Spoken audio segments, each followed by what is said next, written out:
Todas as madrugadas, pão e leite surgiam na porta daquela viúva, sem bilhete, sem pegadas, até que ela descobriu quem deixava, e a verdade quase destruiu tudo. Se essa história tocou você, curta o vídeo e deixe seu comentário. Aproveite para dizer de qual cidade está assistindo. É muito bom saber até onde essas histórias chegam. Todos os dias, antes mesmo do sol nascer, ela abria a porta da casa simples, onde vivia com os 2 filhos, e encontrava a mesma cena. 1 litro de leite ainda morno, 2 pães quentinhos. Nunca havia bilhete, nunca havia pegadas, nunca havia explicação, só o silêncio da madrugada. E aquele gesto misterioso que mantinha a família de pé. Helena tinha 33 anos e morava num vilarejo esquecido no interior de Minas Gerais, quase na divisa com a Bahia. O lugar se chamava Curral Velho. 50 casas, uma igreja, um armazém e muita poeira vermelha. O asfalto nunca tinha chegado ali. A estrada era de terra batida. Quando chovia, virava lama. Quando fazia sol, virava nuvem de pó que grudava na pele e nos dentes. A casa dela ficava no fim da rua principal. Era pequena, 3 cômodos, paredes de tijolo à vista, reboco caído em alguns cantos, telhado de zinco que esquentava feito forno no verão e fazia barulho de tambor quando chovia. Não tinha portão, só um degrau de cimento na entrada.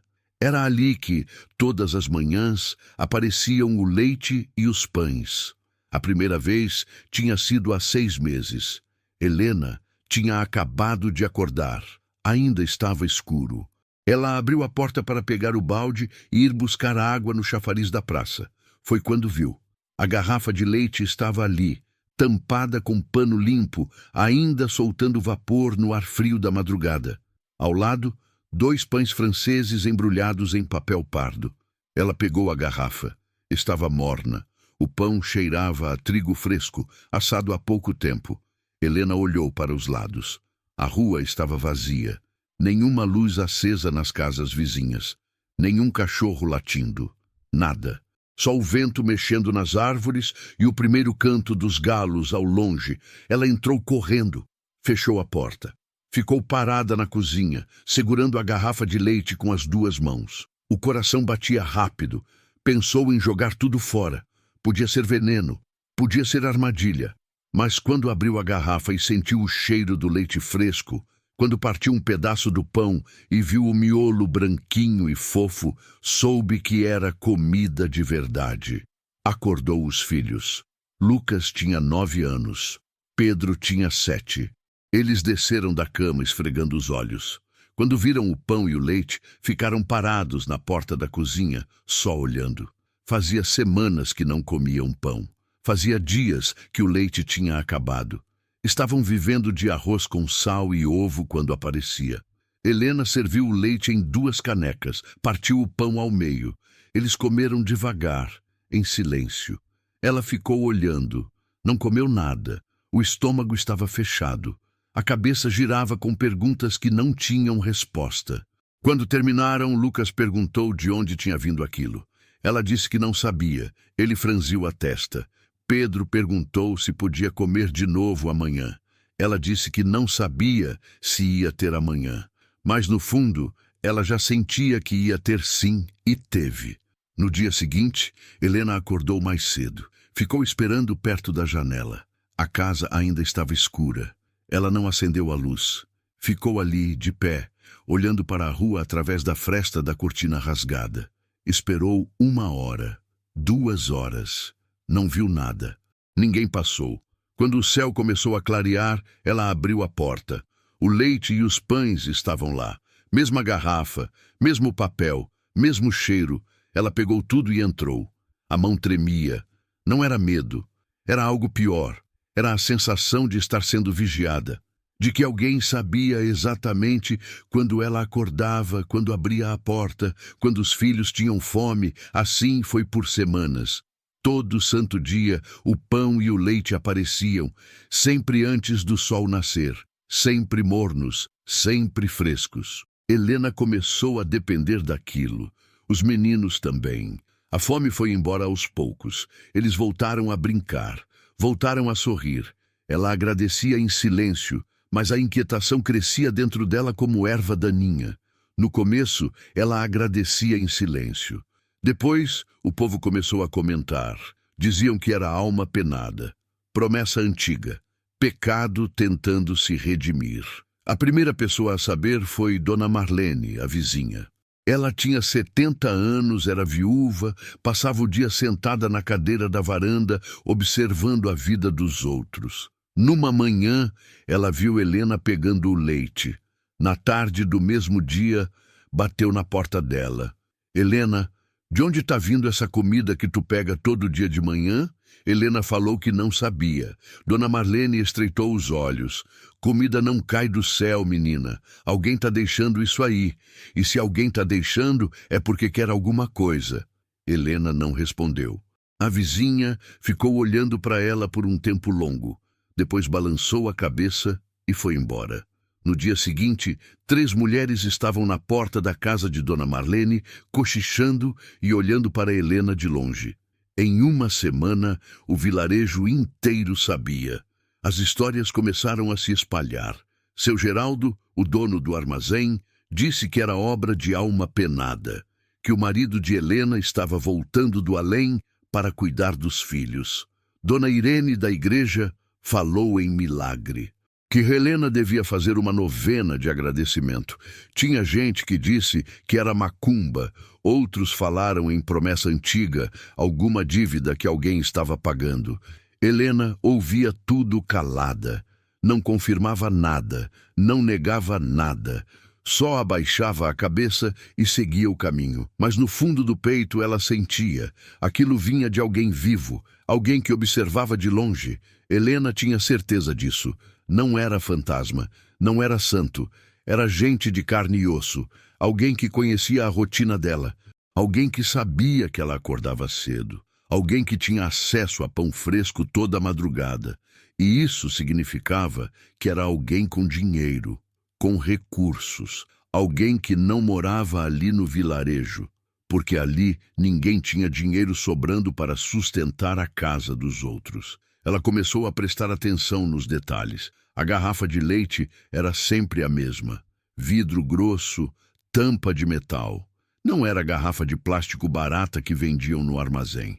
O pão era sempre fresco, quentinho, bem assado. Não era o pão duro que seu Geraldo vendia. Era pão de padaria de cidade. Alguém estava indo até a cidade, comprando o pão e trazendo de madrugada até ali. Por quê? Essa pergunta não deixava Helena dormir. Ela era viúva. O marido havia sido assassinado numa emboscada por causa de disputa de terra. A justiça nunca chegou. Ficaram apenas a dor, o luto e a obrigação de criar os filhos sozinha. O marido de Helena se chamava João. Tinha morrido fazia 1 ano e meio. Foi assassinado numa tarde de outubro. 3 tiros, 2 nas costas, 1 na nuca. Deixaram o corpo dele caído na beira da estrada, perto da cerca que dividia a terra deles da Fazenda Santa Cruz. A Fazenda Santa Cruz pertencia à família Viana. Eles eram os donos de quase tudo por ali. Terra, gado, comércio. O sobrenome Viana era o que mandava naquela região desde antes de Helena nascer. Eles tinham poder, tinham dinheiro, tinham gente armada trabalhando para eles. A disputa tinha começado 2 anos antes da morte de João. O pedaço de terra deles, 10 alqueires que pertenciam ao avô de Helena, fazia divisa com a fazenda dos Viana. Um dia, capangas da Fazenda Santa Cruz apareceram dizendo que a cerca estava no lugar errado, que parte da terra de Helena era deles. João mostrou os documentos, mostrou o registro antigo. Eles não quiseram saber, disseram que os documentos estavam errados, que a terra era deles e ponto final. João tentou resolver na justiça, contratou um advogado da cidade. Ele e Helena gastaram tudo o que tinham com o processo. Mas o processo não andava. O juiz era amigo dos Viana, todo mundo sabia disso. A justiça ali não funcionava para pobre. Um dia, João disse que não ia mais aceitar intimidação, que ia plantar na terra que era dele, acontecesse o que acontecesse. Plantou milho. Arrumou a cerca, começou a trabalhar. 2 semanas depois, ele estava morto. A polícia veio. Perguntaram algumas coisas. Anotaram num caderno. Disseram que iam investigar. Nunca mais voltaram. Ninguém foi preso. Ninguém foi acusado. O nome dos Viana nunca foi mencionado oficialmente. Mas todo mundo sabia. Todo mundo. Depois do enterro, Helena ficou sozinha. 2 filhos pequenos, sem dinheiro, sem terra. Porque depois que João morreu, os capangas voltaram e derrubaram a cerca, tomaram a terra, plantaram capim, colocaram gado. E Helena não pôde fazer nada. Ela jurou que nunca dependeria de ninguém. Mas a fome não espera orgulho. E aquele pão e aquele leite criavam uma dívida que ela não sabia pagar. Helena arrumou trabalho onde apareceu, lavava roupa para as famílias da vila, limpava casas, capinava quintal, ganhava pouco, muito pouco. Mal dava para comprar arroz e feijão. Os meninos comiam uma vez por dia. Ela fingia que não tinha fome. Tinha noites que ela chorava no silêncio da cozinha. Olhava para os filhos dormindo e sentia um aperto no peito que quase não a deixava respirar. Ela tinha jurado para si mesma que nunca ia depender de ninguém, que ia criar os meninos sozinha, com o próprio trabalho, sem pedir favor, sem aceitar esmola. Mas quando o pão e o leite começaram a aparecer, ela não teve força para recusar. A fome dos filhos era maior que o orgulho. Então ela aceitou, pegava a comida toda manhã, alimentava Lucas e Pedro, e sentia a cada dia o peso de uma dívida invisível crescendo nas costas. Quem estava fazendo aquilo? Por quê? O que essa pessoa queria em troca? Helena não sabia, e a falta de resposta a corroía por dentro, até que numa madrugada ela decidiu vigiar. Foi numa noite de sexta-feira. Helena não dormiu. Ficou sentada na cozinha, no escuro, esperando. Tinha colocado os meninos para dormir mais cedo. Disse que estava com dor de cabeça e precisava descansar. Eles acreditaram. Foram para o quarto sem reclamar. Quando a casa ficou em silêncio, Helena se posicionou perto da janela da sala. Não acendeu luz nenhuma. Ficou ali, de pé, olhando para a rua através de uma fresta pequena na cortina. A noite estava fria. O vento batia nas telhas velhas do telhado. Ao longe, um cachorro latia. Ela esperou. 1 hora, 2 horas, 3 horas. As pernas começaram a doer, as costas também, mas ela não se moveu. Sabia que se saísse dali, ia perder o momento. E precisava ver, precisava saber. Por volta das 4:30 da manhã, quando o céu ainda estava completamente escuro, Helena ouviu o som. Era baixo, abafado, cascos de cavalo batendo na terra. Vinha devagar, cuidadoso, como se quem estivesse montado não quisesse fazer barulho. O coração dela disparou. Encostou o rosto na parede, colou o olho na fresta da cortina. Não conseguia ver direito. A rua estava escura demais. Só tinha a luz fraca de uma lamparina na casa do seu Geraldo, 3 casas adiante. O som dos cascos parou. Helena prendeu a respiração. Por alguns segundos, não ouviu mais nada. Depois, ouviu o rangido de couro. Alguém descendo do cavalo. Passos leves na terra. Alguém se aproximando da casa dela. Ela viu a silhueta, um homem alto. Usava chapéu, levava algo nas mãos. Ele se aproximou do degrau da porta com cuidado, como quem pisa num lugar sagrado. Abaixou, colocou algo no chão. Ficou parado ali por alguns segundos, olhando para a porta fechada. Depois se levantou, voltou para o cavalo e montou. O som dos cascos voltou, devagar, se afastando. Foi quando viu o homem, montado num cavalo, chapéu abaixado, deixando o pão e o leite com cuidado, como quem pisa num lugar sagrado. Helena ficou paralisada, o corpo inteiro tremia. Tinha visto, tinha finalmente visto. Não era fantasma, não era alma penada, era um homem de carne e osso. Alguém que vinha de madrugada, montado a cavalo, trazer comida para ela e os filhos. Mas quem? Ela não conseguiu ver o rosto. Estava escuro demais. Ele usava chapéu e mantinha a cabeça abaixada.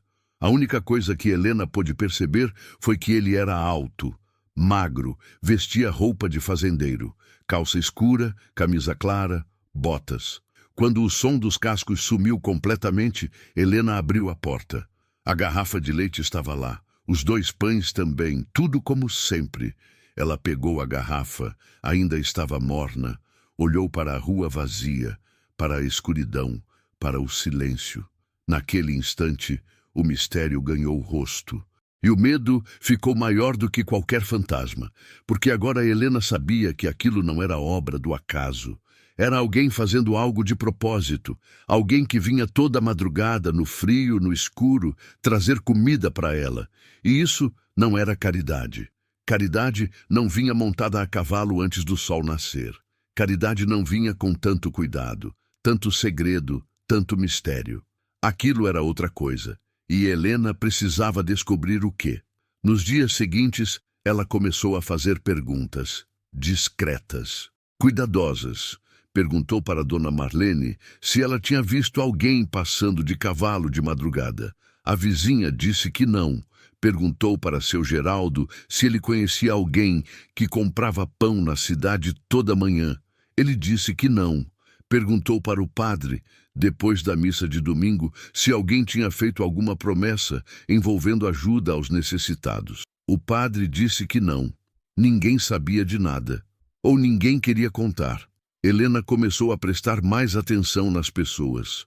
Observava os homens que passavam pela rua, os fazendeiros que vinham ao vilarejo comprar mantimento, os trabalhadores rurais que voltavam do campo no fim da tarde. Procurava alguém alto, magro, que usava chapéu, mas metade dos homens da região eram altos, magros e usavam chapéu. Uma tarde, enquanto lavava roupa no quintal de Dona Conceição, uma das mulheres mais ricas da vila, ela ouviu uma conversa. Dona Conceição estava na varanda conversando com uma amiga. Helena estava atrás da casa, perto do tanque, mas conseguia ouvir. Dizem que o filho mais novo do velho Viana anda sumido de madrugada. Qual deles? O Rafael, o do meio, aquele que nunca se casou. E para onde ele vai? Ninguém sabe. O pessoal da fazenda diz que ele sai antes do sol nascer e volta depois. Não fala nada com ninguém. Helena sentiu o sangue gelar. Largou a roupa que estava esfregando. Ficou parada, ouvindo.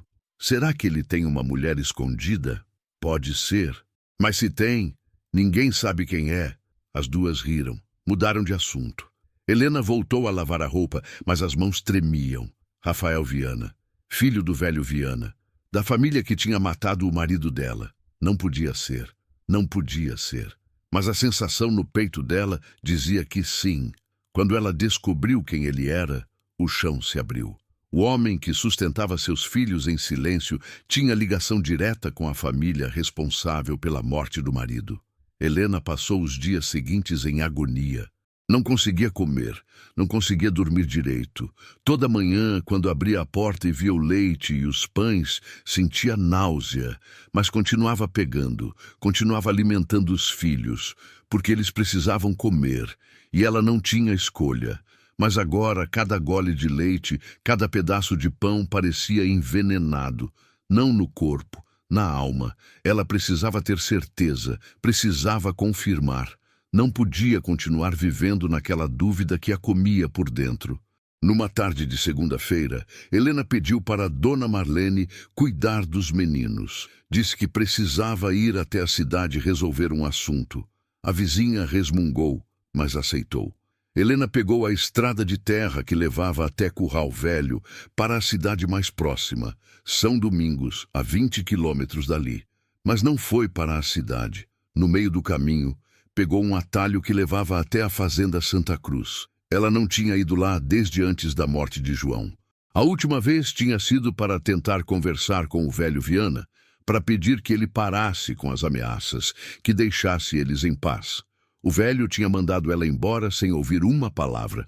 Tinha dito que ela era esposa de invasor, que a terra era dele, que ela devia sumir dali antes que acontecesse algo pior. 2 semanas depois, João estava morto. Helena parou na entrada da fazenda. O portão era grande, de ferro, com o nome Fazenda Santa Cruz, escrito em letras de metal. Havia um caseiro do outro lado. Ele a viu e veio até o portão. "O que a senhora quer?" "Preciso falar com alguém da família Viana." "Sobre o quê?" "É particular." O homem olhou para ela com desconfiança. Helena sabia que ele a tinha reconhecido. Todo mundo na região sabia quem ela era. A viúva do João, a mulher que tinha perdido o marido e a terra para os Viana. "O patrão não tá. E os filhos?" "Também não." "Quando eles voltam?" "Não sei. A senhora precisa ir embora." Helena insistiu. Disse que era importante. O homem balançou a cabeça. Disse que não podia ajudar. Ia fechar o portão quando outra voz surgiu atrás dele. "Deixa ela entrar." Era uma voz masculina. Calma, firme. O caseiro se virou. Helena não conseguia ver quem estava falando. O homem hesitou, depois abriu o portão. Helena entrou. Foi quando ela viu um homem alto, magro, usando chapéu. Estava parado na varanda da casa grande, de braços cruzados. Mesmo à distância, Helena reconheceu a silhueta. Era a mesma silhueta que tinha visto na madrugada, Rafael Viana. Ele desceu os degraus da varanda e veio na direção dela. Helena ficou parada no meio do pátio. O coração batia tão forte que ela sentia o pulso latejando no pescoço. Quando ele chegou perto, tirou o chapéu. Tinha uns 40 anos, rosto marcado pelo sol, olhos escuros, expressão séria. "A senhora é a Helena." Não era pergunta, era afirmação. "Sou. O que a senhora quer aqui?" Helena respirou fundo. Precisava de coragem. Precisava dizer: "Eu sei que é o senhor que deixa o pão e o leite na minha porta." O silêncio que se seguiu foi pesado. Rafael Viana não desviou o olhar. Não negou. Não confirmou. Só ficou ali, parado, olhando para ela. Depois de um tempo longo, ele falou: "A senhora precisa ir embora." "Por que o senhor está fazendo isso?" "Não interessa." "Interessa sim. O senhor é da família que matou meu marido e agora está alimentando meus filhos. Eu preciso saber por quê." Rafael apertou o chapéu entre as mãos. Olhou para o chão. Quando voltou a olhar para Helena, havia algo diferente nos olhos dele. Algo parecido com dor. "Eu não matei seu marido, mas sua família matou." "Sim." A palavra caiu entre eles como pedra num poço.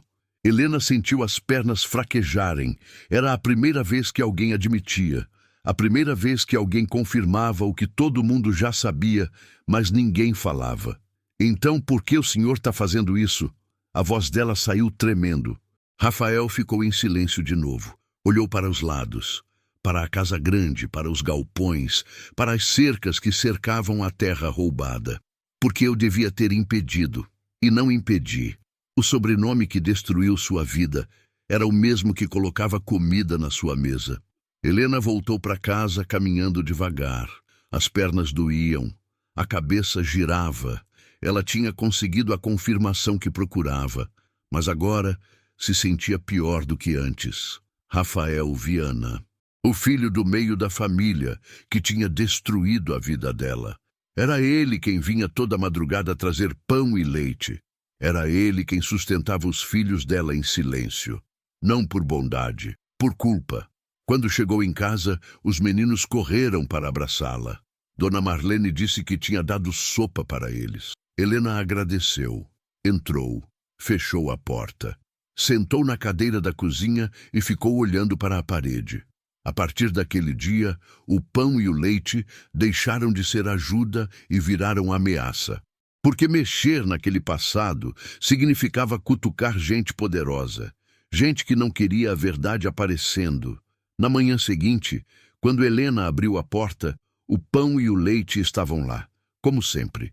Mas agora ela sabia de onde vinham, sabia quem trazia. E isso mudava tudo. Ela pegou a garrafa e os pães, entrou.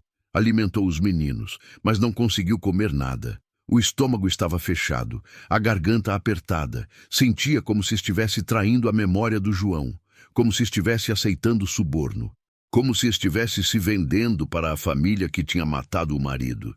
Mas o que ela podia fazer? Recusar a comida? Deixar os filhos passarem fome de novo? Jogar tudo fora e voltar para a miséria? Não, ela não podia fazer isso. Os meninos precisavam comer. Eles não tinham culpa de nada. Mas Helena também não conseguia simplesmente aceitar. Não conseguia fingir que estava tudo bem, porque não estava. Nos dias seguintes, ela começou a sentir olhares diferentes na vila. As pessoas cochichavam quando ela passava, desviavam o olhar, viravam a cara. Dona Marlene foi a primeira a confrontar. Helena, o povo está falando que você está recebendo ajuda dos Viana. E daí? Como assim e daí? Essa gente matou seu marido. Eu sei quem matou meu marido. Então como é que você aceita a comida deles? Helena não respondeu. Não tinha resposta. Ou melhor, tinha. Mas não era a resposta que ninguém queria ouvir. A verdade era simples e dolorosa. Ela aceitava porque precisava. Porque a fome era mais forte que o orgulho. Porque os filhos dela vinham antes de qualquer outra coisa. Mas para o povo da vila, isso não importava. Para eles, Helena estava se vendendo. Estava aceitando dinheiro sujo. Estava traindo a memória do marido. As portas começaram a se fechar.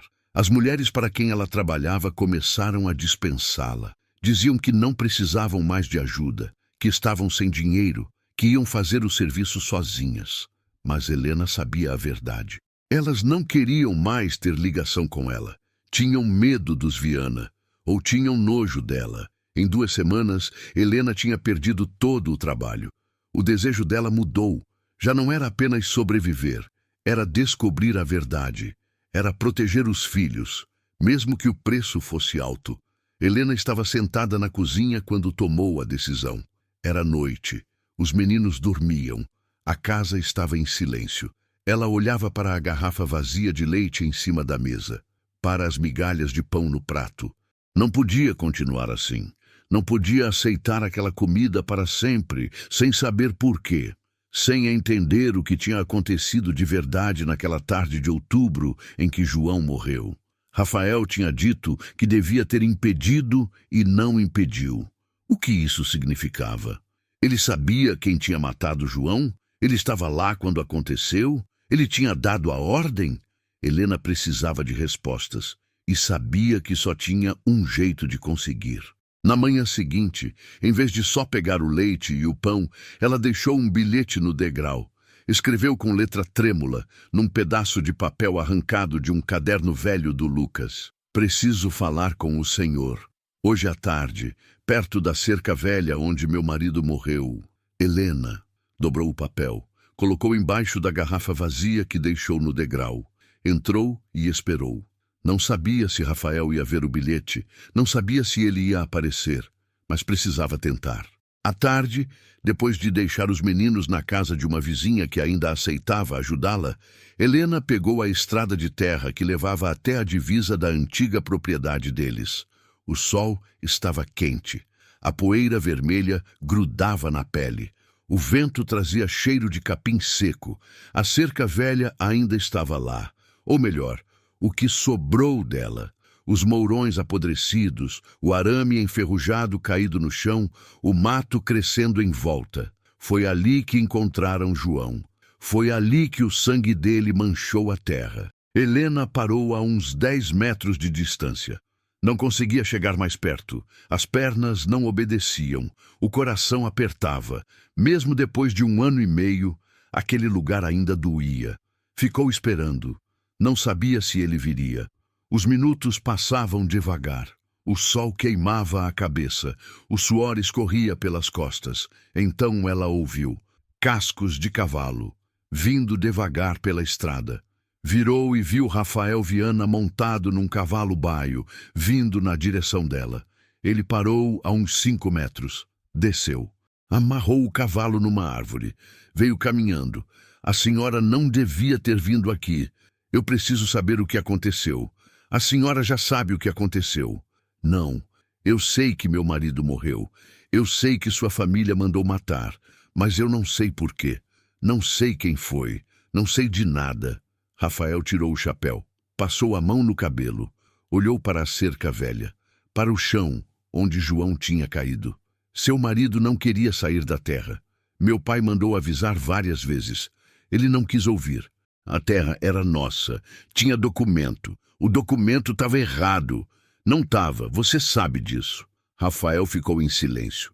Helena viu algo mudar no rosto dele. Uma sombra, uma dor. Eu sei. Aquelas duas palavras mudaram tudo. Helena sentiu as pernas fraquejarem. Segurou numa árvore para não cair. Você sabia que a terra era nossa e deixou seu pai roubar? Não era meu pai quem comandava isso.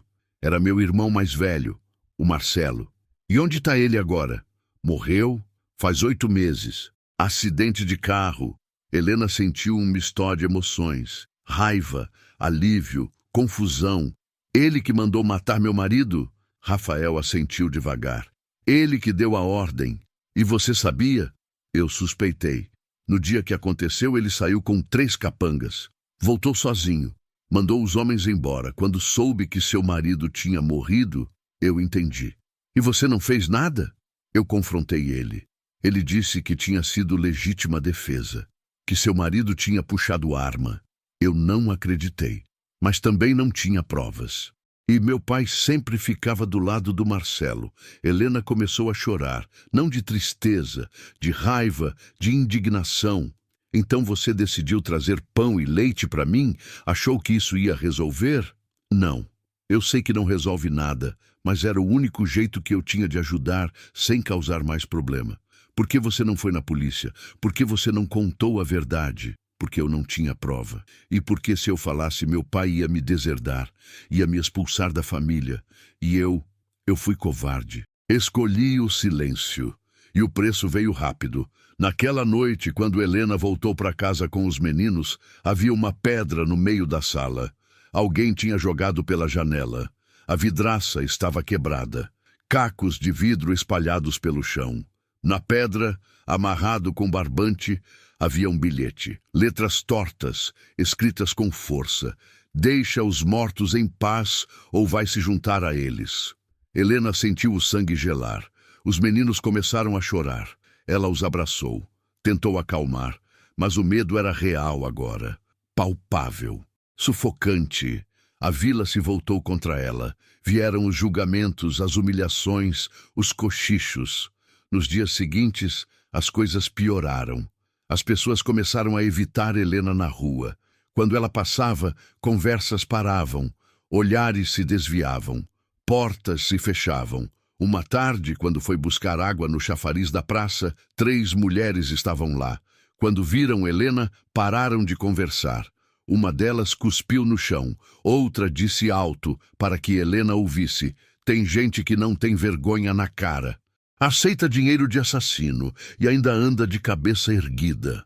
Helena sentiu o rosto queimar, encheu o balde em silêncio e voltou para casa. Mas as palavras ficaram martelando na cabeça. Diziam que ela aceitava ajuda manchada de sangue, que se vendia, que devia sentir vergonha. Os rumores se espalhavam. Diziam que Helena estava tendo um caso com Rafael Viana, que por isso ele levava comida para ela, que ela tinha esquecido do marido morto, que era sem vergonha, que merecia ser expulsa da vila. Helena não saía mais de casa, a não ser quando era necessário. Mas mesmo dentro de casa, não havia paz. As ameaças continuavam.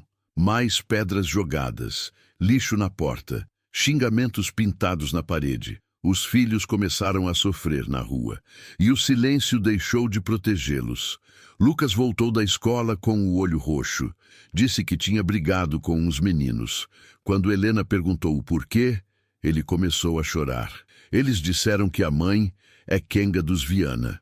Disseram que você está dormindo com o homem que matou o pai. Helena abraçou o filho. Não sabia o que dizer. Não tinha palavras para explicar. Como explicar para uma criança de 9 anos que o mundo é mais complicado do que parece? Que às vezes a sobrevivência exige escolhas impossíveis? Que às vezes não há saída boa? Pedro também começou a voltar da escola chorando. Diziam que ele comia pão roubado, que a mãe dele era traidora. As outras crianças não brincavam mais com ele. Helena via os filhos sofrendo e sentia uma dor física no peito. Eram inocentes, não tinham culpa de nada, mas estavam pagando pelas escolhas dela. Ou melhor, pela falta de escolhas, porque não havia escolha, nunca havia. Quando um homem do passado reapareceu espalhando mentiras e ameaças, ficou claro, descobrir quem estava por trás do pão e do leite não era o fim da história. O homem se chamava Norberto. Tinha sido capanga do Marcelo Viana, um dos 3 que tinham saído com ele no dia que João morreu. Um dos que sabiam a verdade. Ele apareceu na vila numa tarde de quinta-feira. Alto, forte, cicatriz no rosto. Entrou no armazém do seu Geraldo e começou a fazer perguntas sobre Helena. Queria saber onde ela morava, o que ela andava fazendo, com quem ela conversava. Seu Geraldo, com medo, contou tudo. Que Helena recebia comida toda manhã, que o povo achava que era coisa dos Viana, que ela tinha confrontado Rafael, que tinha ido até a fazenda Santa Cruz. Norberto ouviu tudo em silêncio. Depois saiu. Na noite do mesmo dia, ele bateu na porta de Helena. Ela estava deitando os meninos para dormir quando ouviu a batida forte. O coração disparou. Mandou os meninos ficarem no quarto. Foi até a porta. Perguntou quem era. Abre essa porta. A voz era grossa, ameaçadora. Quem é você? Abre logo, Helena, antes que eu arrebente essa porta. Ela abriu. Norberto estava parado do lado de fora, braços cruzados, olhar duro. O que você quer? Parar de meter o nariz onde não deve. Eu não estou fazendo nada. Tá sim, tá fazendo pergunta. Tá mexendo com o Rafael, tá querendo descobrir coisa que é melhor ficar enterrada. Meu marido foi assassinado. Eu tenho o direito de saber a verdade. Seu marido estava errado, invadiu terra alheia, levou o que merecia. Helena sentiu a raiva subir. Cerrou os punhos. Sai daqui. Vou sair, mas vim deixar um aviso. Para de procurar saber das coisas. Para de conversar com o Rafael. Para de aceitar as coisas que ele te dá, senão você vai se arrepender. É ameaça. É aviso. E se eu não parar? Norberto deu um sorriso frio. Seus filhos são bonitos. Seria uma pena se acontecesse alguma coisa com eles. O sangue de Helena gelou. Ela deu um passo à frente, tremendo de raiva. Se você encostar um dedo nos meus filhos, eu mato você. Norberto riu. Virou as costas e foi embora. Helena fechou a porta. Trancou. Encostou a testa na madeira e começou a chorar. Era o fim do mistério. Era o começo de algo muito maior. A verdade que se escondia ali podia destruir reputações, derrubar famílias inteiras e colocar vidas em risco, inclusive a minha. Na manhã seguinte, o pão e o leite não apareceram. Helena abriu a porta como sempre fazia, mas o degrau estava vazio. Nada de garrafa, nada de pães, só o vento frio da madrugada e a terra vermelha. Os meninos acordaram. Perguntaram onde estava o café. Helena disse que não tinha. Eles não reclamaram, mas ela viu a decepção nos olhos deles. A fome voltando, o medo voltando. Durante 3 dias, o pão e o leite não apareceram. Helena não sabia o que tinha acontecido. Será que Rafael tinha desistido? Será que Norberto tinha ameaçado ele também? Será que Helena tinha ido longe demais? Ela tentou resistir, tentou arranjar trabalho de novo. Mas ninguém queria contratá-la. Tentou pedir ajuda, mas as portas estavam fechadas. Tentou vender as poucas coisas que ainda tinha. Mas não valia nada. A fome voltou, pesada, cruel, impiedosa. No 4º dia, quando Helena já não sabia mais o que fazer, ouviu batidas na porta. Era de manhã, sol já alto. Ela abriu, era Rafael Viana. Ele estava diferente, mais magro, olheiras fundas, roupa amarrotada, segurava o chapéu com força entre as mãos. Eu preciso falar com a senhora. Helena olhou para os lados, para a rua, para as janelas das casas vizinhas. Sabia que todo mundo estava vendo. Entre. Ele entrou. Helena fechou a porta. Eles ficaram parados na sala, ele olhando para o chão, ela esperando. Norberto veio falar comigo. Disse que se eu continuar ajudando a senhora, ele vai contar para meu pai. E meu pai, ele não pode saber. Por quê? Porque ele vai achar que eu estou traindo a família. Vai achar que eu estou do lado da senhora contra eles. E ele não vai perdoar isso. Então, você veio me dizer que vai parar de trazer a comida? Rafael levantou os olhos. Havia algo diferente neles. Determinação. Coragem. Não. Eu vim dizer que vou fazer diferente. Vou contar a verdade, toda ela. E vou levar a senhora até a polícia da cidade. Vamos dar depoimento. Vamos contar o que aconteceu. Vamos colocar o nome do Marcelo na história. Mesmo que ele já esteja morto, o nome dele precisa ser dito.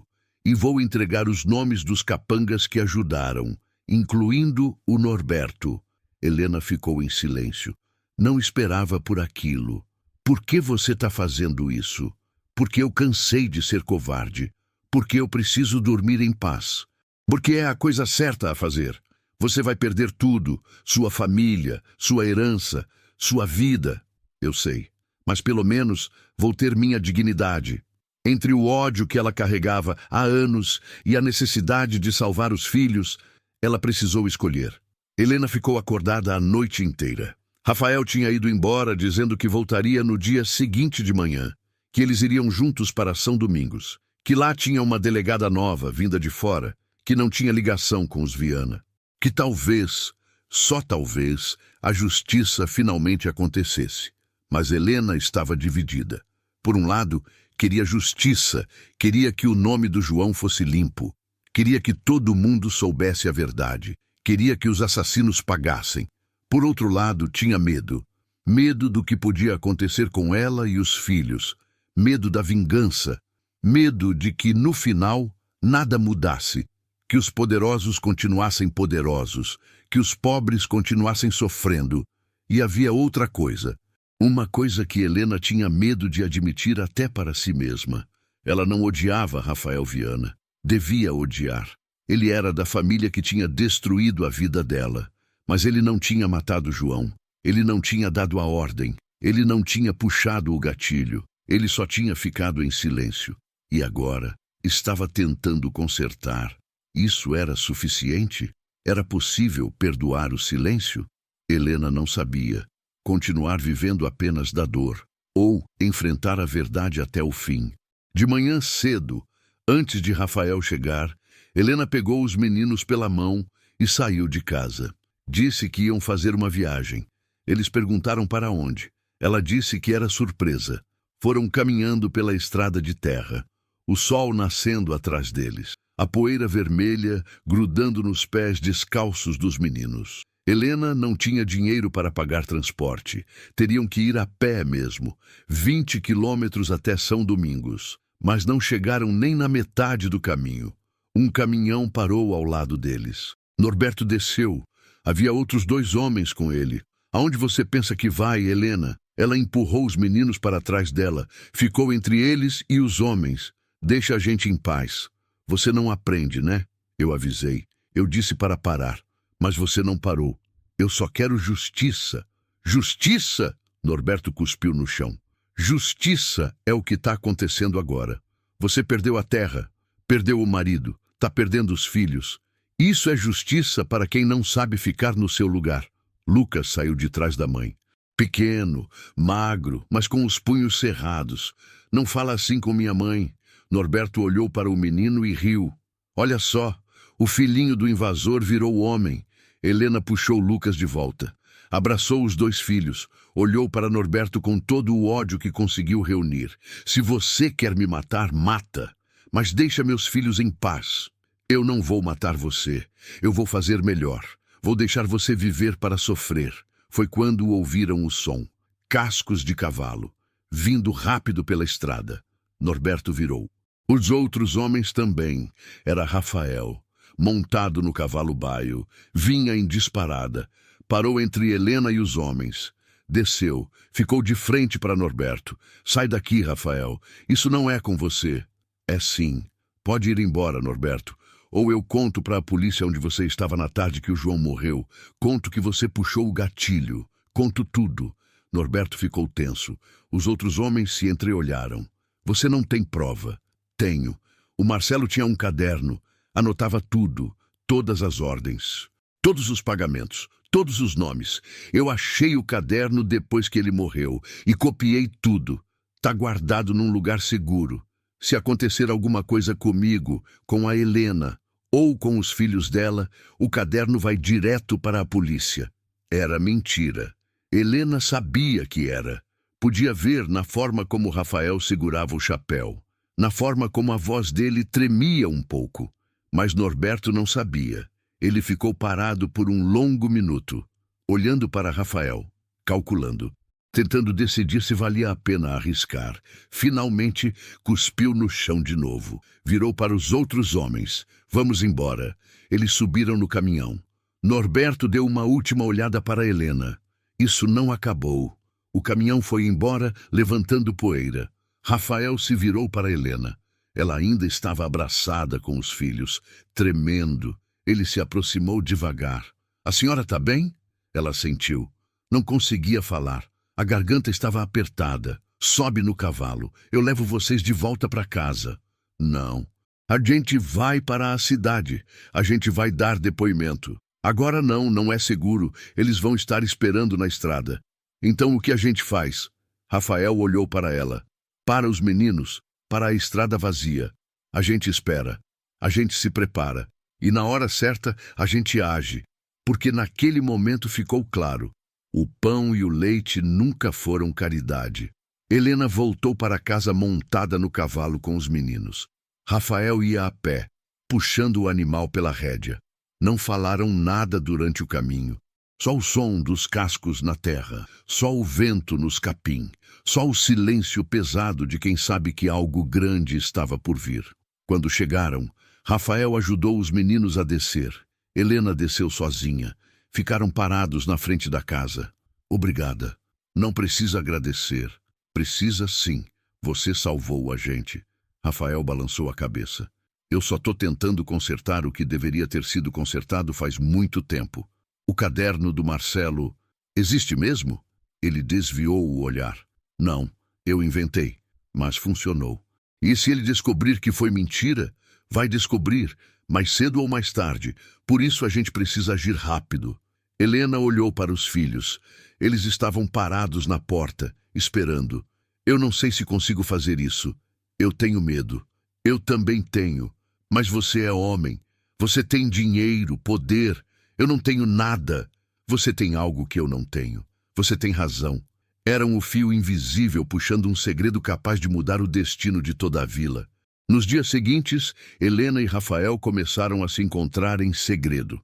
Ele vinha à noite, quando o vilarejo dormia. Traziam comida, conversavam, planejavam.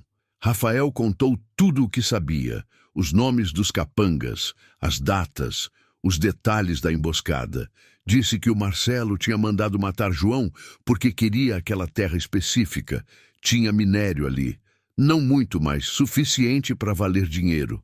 O velho Viana não sabia. Marcelo estava fazendo negócios escondido. Quando João se recusou a sair, Marcelo mandou eliminar. Helena ouvia tudo anotando num caderno velho. Cada detalhe, cada nome, cada informação. Sabia que aquilo era perigoso, que se alguém descobrisse, ela estava morta, mas não podia parar. Não agora. Ao longo das conversas, algo mudou entre eles. Começou devagar, olhares que duravam um pouco mais, silêncios que não eram desconfortáveis, palavras que saíam mais suaves. Uma noite, Rafael perguntou: "Por que você aceita falar comigo? Eu sou da família que destruiu sua vida." Helena ficou em silêncio por um tempo. Depois respondeu: "Porque você não é seus irmãos. Você não é seu pai. Você é você." Mas eu fiquei calado.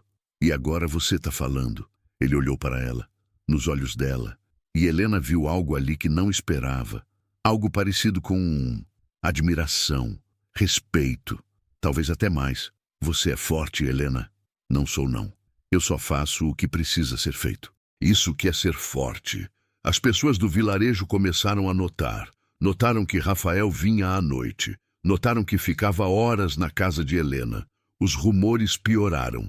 Diziam que eles estavam tendo um caso, que Helena tinha esquecido do marido, que era sem vergonha mesmo, mas Helena não ligava mais. Tinha coisas mais importantes para se preocupar, até que numa noite, quando Rafael estava saindo, Norberto apareceu. Estava bêbado, cambaleando, mas tinha uma arma na mão. Eu sabia que vocês estavam tramando alguma coisa. Rafael ficou na frente de Helena. Vai embora, Norberto, você tá bêbado. Tô bêbado mesmo, mas isso não muda nada. Vocês acham que podem me enganar? Acham que eu sou idiota? Ninguém tá enganando ninguém. Tão sim, tão planejando alguma coisa, mas não vai dar certo. Eu vou contar para o velho Viana. Vou contar que você tá traindo a família. Vou contar tudo. Pode contar. Eu não me importo mais. Norberto levantou a arma. Apontou para Rafael. Você devia se importar. Foi quando Helena gritou. O grito acordou o vilarejo inteiro. Luzes se acenderam, portas se abriram, pessoas saíram nas ruas. Norberto olhou em volta. Percebeu que tinha gente demais olhando. Abaixou a arma, cuspiu no chão. Isso não acabou. Foi embora cambaleando. Rafael se virou para Helena. Ela estava tremendo. Ele vai contar para seu pai. Você vai perder tudo. Eu já perdi tudo, há muito tempo. Só não tinha percebido ainda. E quando esse segredo viesse à tona, alguém teria que pagar. A única coisa que ela ainda não sabia era se teria forças para sobreviver às consequências. Na manhã seguinte, Rafael não apareceu. Helena esperou o dia inteiro. Nada. Na manhã seguinte, nada de novo. Nem pão, nem leite, nem Rafael. Ela soube pelo seu Geraldo, que ouviu de um vaqueiro da fazenda Santa Cruz. O velho Viana tinha expulsado Rafael. Tinha descoberto tudo, as conversas secretas com Helena, a ajuda que ele dava, a intenção de ir à polícia. O velho tinha ficado furioso. Disse que Rafael não era mais filho dele, que não queria mais vê-lo, que se ele aparecesse na fazenda de novo, seria recebido a bala. Rafael tinha ido embora. Ninguém sabia para onde. Helena sentiu o coração apertar. Não era amor, ainda não, mas era algo, uma ligação, uma gratidão, uma esperança de que talvez no meio de tanta dor pudesse nascer algo bom. Mas agora ele tinha ido embora. E Helena estava sozinha de novo. Os dias passaram. A fome voltou, pesada. Os meninos voltaram a comer uma vez por dia. Helena voltou a chorar no silêncio da noite. Parecia que tudo tinha voltado ao começo, como se nada tivesse mudado. Mas tinha mudado. Ela tinha mudado. Helena não era mais a mulher que aceitava tudo em silêncio, que abaixava a cabeça, que tinha medo. Agora ela sabia a verdade, e a verdade tinha poder. Numa tarde de sábado, Helena pegou o caderno onde tinha anotado tudo, pegou os meninos pela mão e saiu de casa. Foi caminhando até o armazém. Entrou, subiu na cadeira, bateu na mesa com força.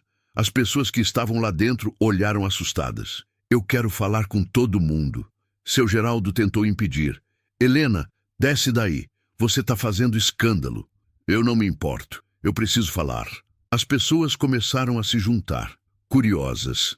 Dona Marlene, Dona Conceição, Dona Irene, os homens que estavam jogando baralho, as crianças que brincavam na rua.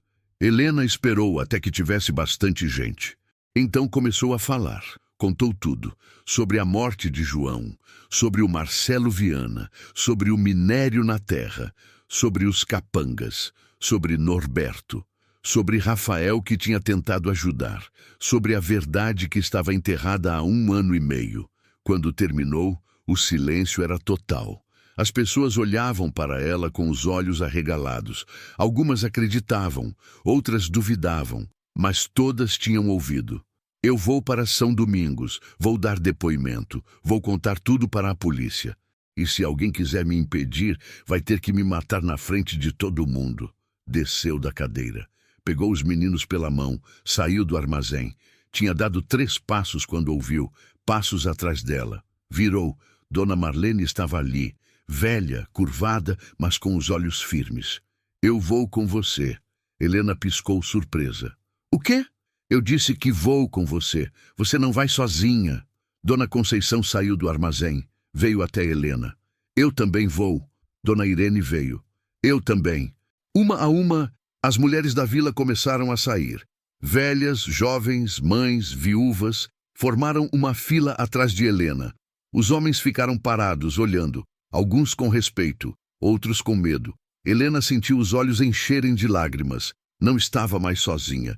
Foram caminhando pela estrada de terra, 12 mulheres e 2 meninos, o sol quente, a poeira vermelha, o vento nos cabelos.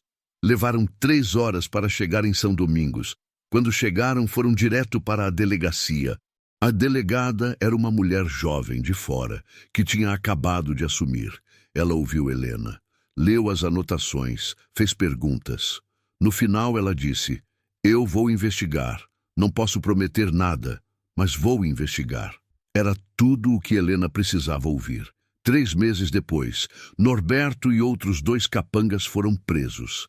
As investigações revelaram não só o assassinato de João, mas outros crimes. Roubo de terra, ameaças, extorsão. O velho Viana foi indiciado como mandante. O processo estava correndo. A terra não voltou para Helena. O dinheiro do minério já tinha sido usado, mas o nome de João foi limpo. E a verdade finalmente tinha vindo à luz. Rafael voltou. Apareceu numa tarde na porta de Helena. Estava diferente, mais magro, barba por fazer, roupa simples. Eu arrumei trabalho numa fazenda no Tocantins, não é muito, mas dá para viver. E eu queria saber se você e os meninos querem ir comigo. Helena olhou para ele, para o homem que tinha perdido tudo tentando fazer a coisa certa, para o homem que tinha trazido pão e leite quando ela mais precisava, para o homem que tinha ficado ao lado dela quando o mundo inteiro se virou contra. Eu preciso de tempo. Eu entendo. Mas você pode voltar amanhã? Ele sorriu. Foi o primeiro sorriso verdadeiro que ela viu nele. Posso. E voltou. Todo dia. Trazendo não só pão e leite, mas conversa, risada, esperança. Não foi um final perfeito. A dor ainda estava lá. A memória de João ainda doía, a pobreza ainda apertava. Mas havia algo novo também. Algo que Helena não sentia há muito tempo. Havia possibilidade, havia futuro, havia vida. E quando, 6 meses depois, Helena e os meninos subiram no caminhão com Rafael e partiram para uma nova vida no Tocantins, ela olhou para trás uma última vez. Para a casa pequena onde tinha chorado tanto, para o vilarejo que a tinha julgado, para a estrada de terra vermelha onde tudo tinha começado. E pensou: o pão e o leite nunca foram caridade. Eram o fio invisível puxando um segredo capaz de mudar o destino de toda a vila. Eram o começo de uma jornada. Eram a prova de que, mesmo no meio da escuridão mais profunda, ainda pode nascer luz, porque às vezes a salvação vem de onde menos esperamos. Às vezes a justiça demora, mas chega. E às vezes, no meio da dor, encontramos não só verdade, mas também redenção. E é isso que nos mantém vivos, não a certeza de um final feliz, mas a esperança de que, apesar de tudo, vale a pena continuar tentando.